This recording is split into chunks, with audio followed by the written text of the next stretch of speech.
Digital যুগ, সবার হাতে মোবাইল, সবার ঘরে কম্পিউটার। এগুলো ছাড়া কি চলে? আমারও তো দরকার। একটি প্রত্যন্ত সবুজ শ্যামল গ্রামে বাস করত এক গরিব মা শিয়াল এবং তার ছোট্ট বাচ্চা শিয়াল। মা শিয়ালটি খুব কষ্ট করে দিন কাটাতো, কিন্তু তার ছেলে ছিল একটু আবদারি। ছোট শিয়ালটি প্রায়ই বলতো, মা, আমার একটা মোবাইল চাই, একটা কম্পিউটার চাই। সে কখনো বুঝতে চাইতো না তার মায়ের কষ্ট।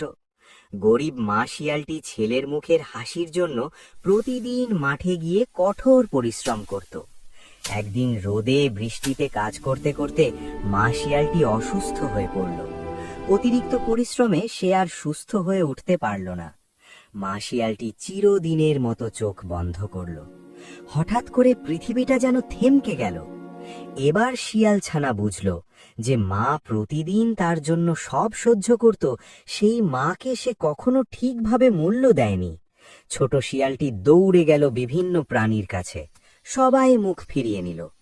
তখন সে উপলব্ধি করল, মা হারানোর যন্ত্রণা পৃথিবীর সবচেয়ে বড় কষ্ট।